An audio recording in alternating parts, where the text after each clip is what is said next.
Bonjour à toutes et à tous et bienvenue dans un nouveau cours de biologie des organismes végétaux, les embryophytes. Les spermaphytes sont des plantes à graines. Ce sont des phanérogames, c'est-à-dire des plantes qui ont des organes de reproduction visibles, cônes et fleurs. Ce sont des plantes vasculaires, c'est-à-dire des trachéophytes, présence de tissus conducteurs, caractérisées par un cycle diplo-haplobasique avec une dominance du sporophyte et une réduction extrême du gamétophyte. Ce sont des végétaux ligneux, avec certains qui sont herbacés. Ils sont parfois de très grande taille grâce à leur système de conduction très évolué, jusqu'à 100 mètres parfois.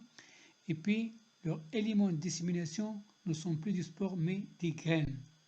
On distingue les spermaphytes qui ont des graines nues et les spermaphytes qui ont des graines protégées. Classification des spermatophytes. Alors, les gymnospermes sont des spermaphytes à graines nues.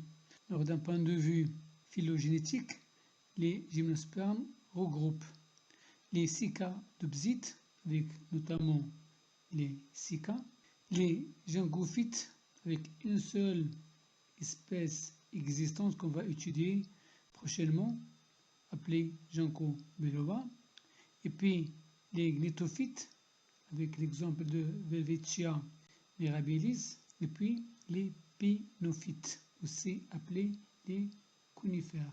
Les gymnospermes, toujours. Aujourd'hui, la majorité des gymnospermes sont des conifères, sapins, pins, etc. Les conifères sont des arbres à feuilles en aiguille ou bien en écaille.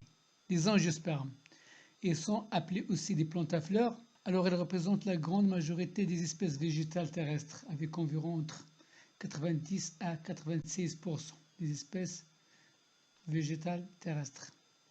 Leurs graines sont protégées à l'intérieur de l'ovaire qui donne un fruit. Les angiospermes ont des tailles de quelques millimètres à une centaine de mètres. Alors, les angiospermes aux manuliophytes, aux plantes à fleurs, comprennent les dicotylédones et puis les monocotylédones, exemple du palmier dattier ou bien céréales, blé, orge, etc.